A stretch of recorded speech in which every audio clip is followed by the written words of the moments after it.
And the Oscar goes to Adrian Brody. If you don't wish to be here, don't come. He is an artist who defies definition, a master of transformation so profound. You convicted murderer, you homicidal, suicidal, psychopathic, no-talent drunk. You'll swear he's lived every life he's portrayed. He is Adrien Brody, the man who, at just 29 years old, held the weight of the Holocaust on his shoulders and walked away with an Oscar, becoming the youngest actor ever to win Best Actor. But what happens when the spotlight dims? Why did Hollywood's brightest wunderkind seemingly vanish from the A-list after his monumental victory? Was it choice or circumstance? What went through Halle Berry's mind about Adrien Brody's unplanned kiss? What was going through your mind when Adrien Brody kissed you at the Oscars? Was that planned? Okay. Can I say it for real? Yeah. From his early struggles in New York to international acclaim, Brody has always prioritized depth over stardom. Did the Oscar open doors or close them? What drives him to continually reinvent himself, even when the world struggles to define him? And how has he defied both expectations and limitations to carve out a legacy that transcends Hollywood's fleeting nature? Stay with us as we uncover the story of a man who has thrived against the odds, on and off the screen.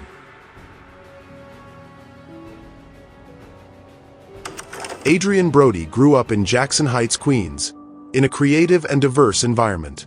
His mother, Sylvia Plachy, was a photographer, and his father, Elliot Brody, was a history professor and painter. With parents involved in the arts, it's no surprise that Brody was drawn to performing at a young age. I'm so grateful to have found acting and for acting to have found me. And as a child, he entertained at birthday parties under the stage name The Amazing Adrian, performing magic tricks that captivated kids and adults alike. But his parents saw a bigger future for him and enrolled him in acting classes. Part of their motivation was to keep him away from negative influences in the neighborhood, but it also turned out to be the first step toward his future career. He attended IS 145 Joseph Pulitzer Middle School before moving on to Fiorello H. LaGuardia High School of Music and Art and Performing Arts. This school, known for producing top-tier talent, helped him hone his craft. He also spent summers at Long Lake Camp for the Arts in upstate New York, further fueling his passion for performance. By 13, Brody was already landing roles in off-Broadway plays and PBS films. His early start in acting laid the foundation for the career that would eventually make him an Academy Award-winning actor. Even though he briefly attended Stony Brook University and Queens College, his path was clear. Hollywood was calling, and he was ready to answer. As a teenager, Adrien Brody became more focused on acting, participating in multiple high school productions. His passion for the craft grew, leading him to take professional acting classes in New York City, where he developed his skills and learned about the industry. His breakthrough came with The Pianist, a role that required him to fully commit.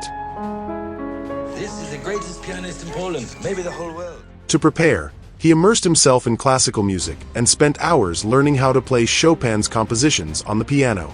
His dedication paid off when he won the Academy Award for Best Actor, making history as the youngest actor to receive the honor at the time. 29 years old when you won the Oscar. Youngest leading male? yes, Yeah. Since then, Brody has continued to make an impact in both film and television. Brody studied at the American Academy of Dramatic Arts, graduating in 1993. However, his early career wasn't easy. Financial struggles forced him to rely on friends for a place to stay, but he never gave up on his passion. His family also faced financial hardships, at one point moving into a relative's basement. Even during difficult times, Brody remained committed to acting. Throughout his career, Brody has worked with acclaimed directors and taken on challenging roles that push his limits. His ability to fully transform into characters has earned him respect in the film industry. His journey began at a young age, landing his first off-Broadway play and a PBS TV movie by 13. Adrien Brody started his film career in New York Stories, 1989, where he had a small role in a segment directed by Francis Ford Coppola. He then played Eddie in The Boy Who Cried Bitch, 1991, and Lester in King of the Hill, 1993, a film about a boy struggling to survive during the Great Depression. Hey, Lester!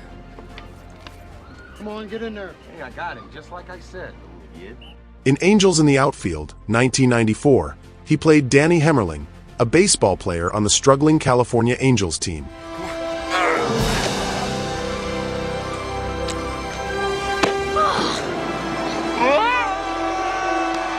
He took on a lead role in Ten Benny, 1995, as Ray, a man trying to escape a life of small-time crime.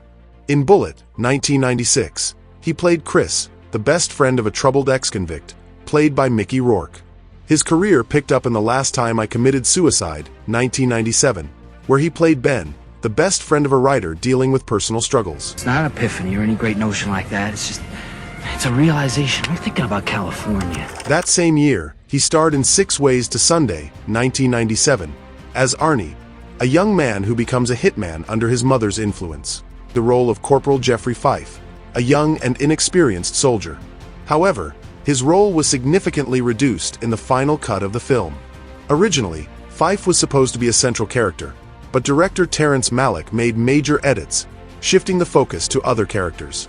The movie itself is a war drama set during World War II, specifically during the Battle of Guadalcanal in the Pacific.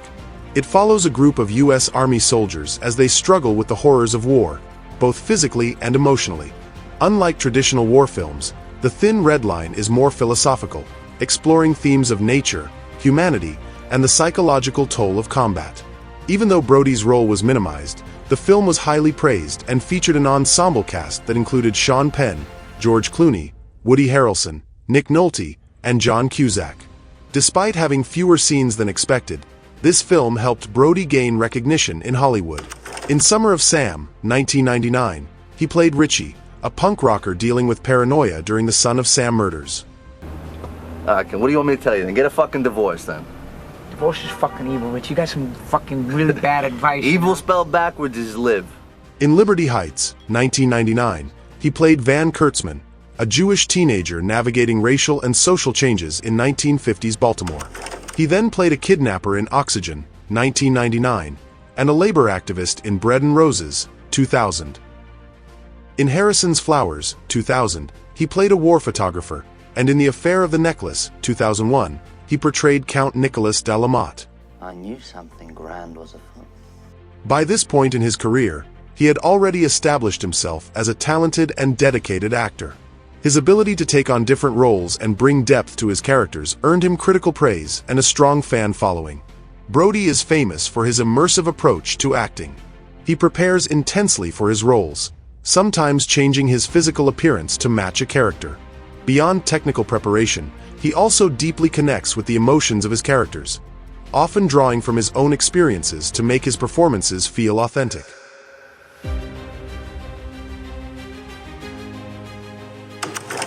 Brody's breakout moment came with The Pianist, which made him the youngest actor ever to win an Oscar for Best Actor at 29.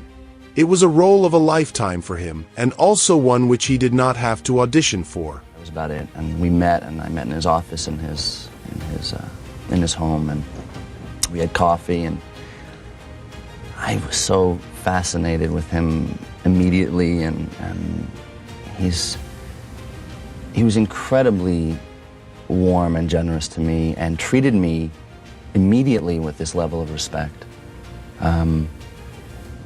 This is a movie that I would have killed to audition for, and he didn't even ask me to audition.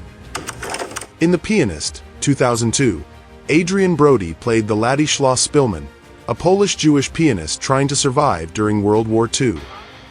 Has declared war on Nazi Germany. That's wonderful, wonderful. It is expected. The movie, directed by Roman Polanski, is based on Szpilman's real-life story. It shows how he loses everything after the Nazis invade Poland. He watches his family get taken away, hides in destroyed buildings, and barely survives with the help of strangers, including a German officer. This role was very different from Brody's earlier movies. Unlike his smaller roles in The Thin Red Line, 1998, or Liberty Heights, 1999, he was the main character here, carrying the entire film. To prepare for the role, he lost a lot of weight and had to show deep emotions without much dialogue. Compared to his character in Summer of Sam, 1999, where he played a loud and rebellious punk, Szpilman was quiet and focused only on staying alive. In Bread and Roses, 2000, he played a labor activist fighting for workers' rights. But in The Pianist, his character had no power to fight. He could only try to survive. His success has inspired a new generation of actors, from his unforgettable performance in The Pianist to his ongoing work in film and television. Brody's influence is undeniable. His performance earned him an Academy Award for Best Actor. Here is what he said about his experience. Did you feel like your peers or your elder peers, the people that you had admired, kind of like gave you validation in the wake of The Pianist? And what did that mean to you at the time? Oh, absolutely. It still almost moves me to tears because, and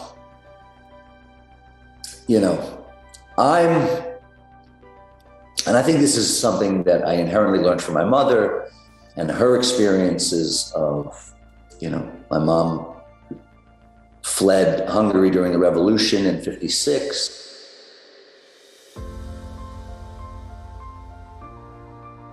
Adrien Brody won an Oscar for his role in The Pianist, but the emotional toll of preparing for and acting in the film still affects him. 15 years after the win, he often gets asked about that role. Brody has said the experience was difficult, explaining that he had to sacrifice parts of his personal life. Very excited about getting this role, and in an effort to be as truthful as possible, I decided to get rid of my apartment, drop my phone lines, sell my car, basically lose touch with most people that I knew, aside from a few key friends and loved ones. And because the character loses so much, I wanted to kind of have a glimpse of what that loss would feel like. So I did this prior to leaving home and basically showed up with everything I owned. During the film's preparation, he not only learned to play the piano, but even followed a strict starvation diet, losing 30 pounds. I would have piano lessons every day because it was very important for Roman that I learned to play so that he could actually use it. And fortunately, I was able to pick up a lot pretty quickly. I practiced all the time, and I starved myself because the character basically didn't eat for quite a long period of time. And so I couldn't eat very much for a while, and I lost about 30 pounds. In an interview with New York Magazine, he mentioned he suffered from PTSD due to the weight loss, but said that was necessary for storytelling. After finishing filming, he felt lost, staying on friends' couches while trying to rebuild his life. Brody admitted he felt depressed for a year after making The Pianist, describing it not as just sadness but as mourning. The role brought him face to face with harsh realities, and the emotional impact still lingers. Even though he has played many different characters since, including in King Kong and Predators, the aftermath of his Oscar-winning performance is something he can't completely shake. Despite the challenges, Brody continues to find interesting roles, though he has turned down opportunities, such as superhero films and long-running TV series, because of their massive commitment. He appreciates the chance to work on great stories, but is careful about how much time he devotes to projects. Above all, Brody values his privacy, acknowledging that losing the ability to observe others without being noticed is a significant loss for an actor.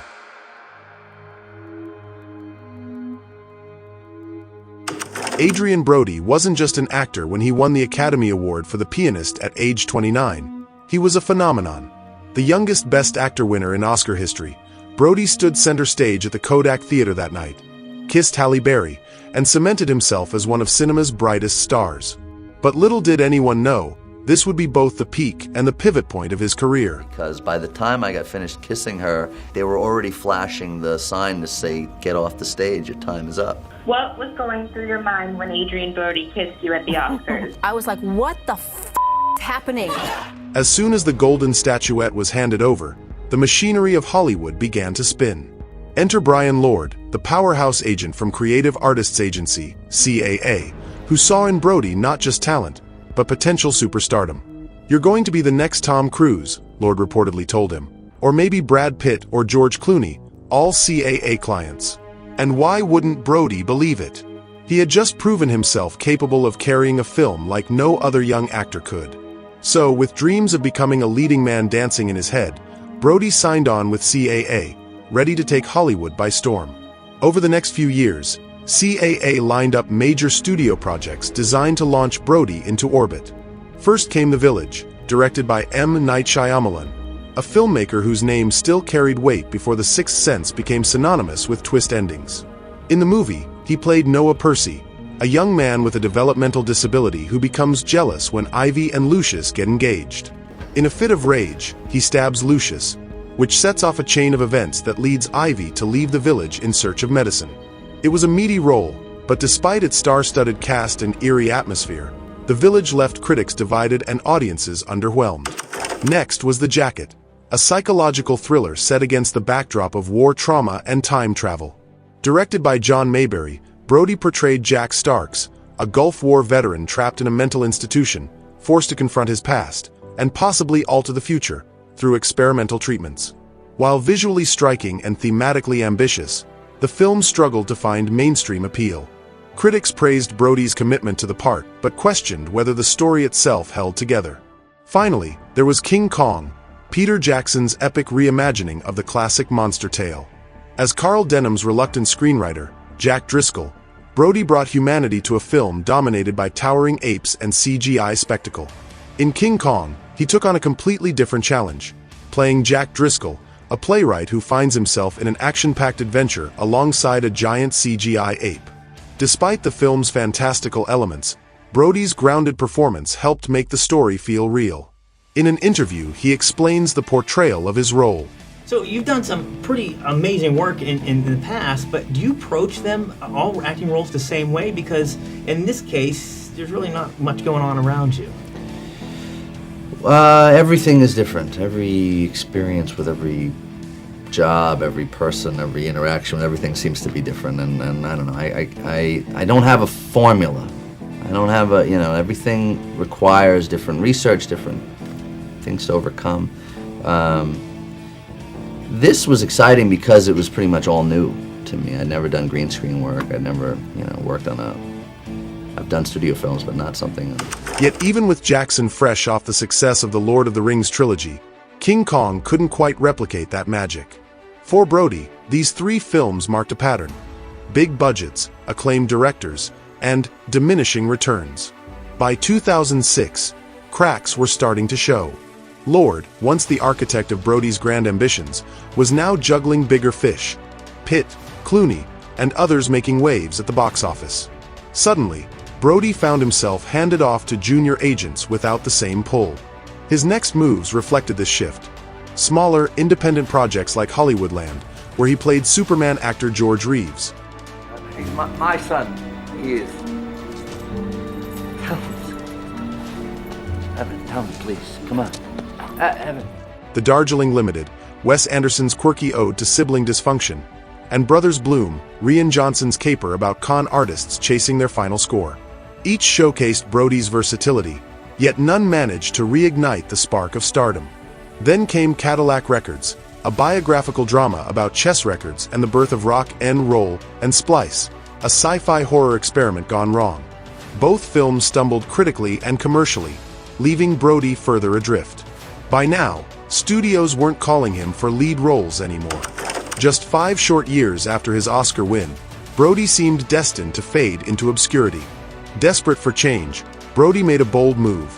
He fired CAA entirely, opting to go agentless for a period.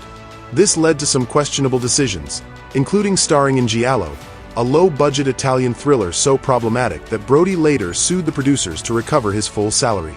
Variety's scathing review summed it up best: a misfire on every level. At this point, Brody's career felt less like a cautionary tale and more like a punchline. But redemption often comes in unexpected forms. In 2010, Brody signed with Paradigm, a respected but second-tier agency. No longer competing with A-listers for top billing, he embraced being a bigger fish in a smaller pond. Still, the strategy remained oddly familiar: chase leading man roles. He bulked up for Predators, stepping into the shoes of Royce, a hardened mercenary dropped onto an alien planet. Then came Wrecked, essentially a one-man survival show, and Experiment, based on the infamous Stanford prison experiment. Despite flashes of brilliance, none of these films captured the public imagination. Meanwhile, endorsements from brands like Stella Artois and Gillette tried to recast Brody as a rugged sex symbol, a desperate attempt to wring out whatever remained of his fading fame. By 2013, Brody's career hit a low point with Inappropriate Comedy, a raunchy spoof that couldn't have been further from the emotional depth of The Pianist. The film earned him the harshest reviews of his career and an abysmal 0% score on Rotten Tomatoes. A nice hard finish, and I squeeze each load down that barrel. And I pow, pow, pow in the sky! Doesn't really go in the sky, but... In 2014, he starred as the famous magician Harry Houdini in the History Channel miniseries Houdini. The series followed Houdini's rise to fame and his struggles behind the scenes. Brody's performance was praised, and he earned an Emmy nomination for the role. During this period, he also continued his collaboration with director Wes Anderson, appearing in the Grand Budapest Hotel, 2014. He played Dimitri, a greedy and ruthless character involved in a family inheritance dispute. The film was a critical and commercial success, winning several Academy Awards. In 2015, Brody starred in Dragon Blade, a historical action film alongside Jackie Chan and John Cusack. The film, set during the Han Dynasty, featured Brody as Tiberius, a Roman general seeking to expand his empire into China. The movie was a box office hit in China but received mixed reviews elsewhere. In 2016, he appeared in Manhattan Night, a neo-noir thriller where he played a journalist investigating a mysterious death. The film was based on the novel Manhattan Nocturne and showcased Brody in a classic detective-style role.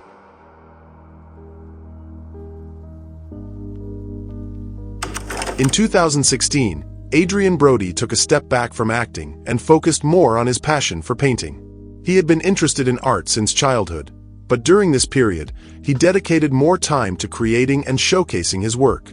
His paintings often featured bold colors, abstract elements, and themes influenced by his experiences in film and life. I've been painting since I was a child. I've been drawing and painting for 2 years now. I haven't taken a film role. It's like kind of reconnecting to my love of painting. He described painting as a deeply personal and therapeutic process, allowing him to express emotions in ways acting could not. In 2016, he exhibited some of his artwork in New York and later in other locations, including Art Basel in Miami. His interest in painting continued alongside his acting career, and he later collaborated with brands like Dom Perignon, incorporating his artistic vision into their projects.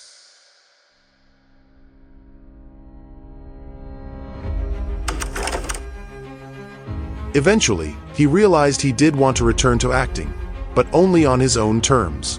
He had no interest in being the brooding hero, the guy who aches and bleeds for the audience's entertainment. Instead, he craved character work, roles where he could deliver sharp quips, command the screen, and collaborate with bold filmmakers and dynamic actors. Since 2017, Adrien Brody has taken on a mix of television and film roles that have kept him in the spotlight. In 2017, he joined the 4th season of the BBC crime drama Peaky Blinders, playing Luca Shangretta, an Italian-American mobster seeking revenge. His performance was praised for bringing intensity and depth to the role. In 2021, he appeared in the hit HBO series Succession as Josh Aronson, a billionaire investor caught in the power struggle of the Roy family. That same year, he starred in Wes Anderson's The French Dispatch, continuing his long-running collaboration with the director.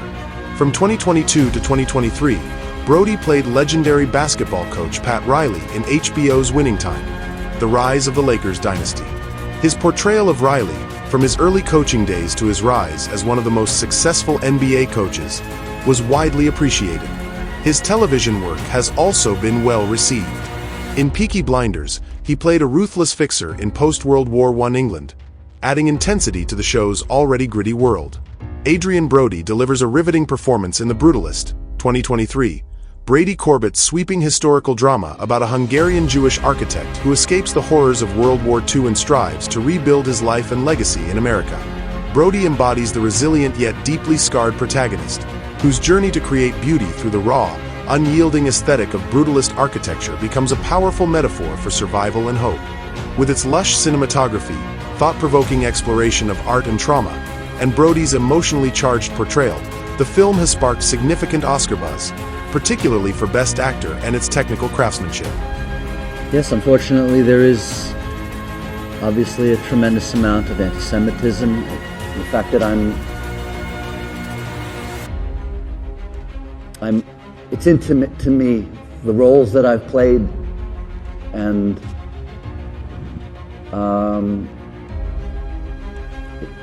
it makes me feel very grateful to be a part of storytelling that speaks to this and the many other issues that the film provides insight into.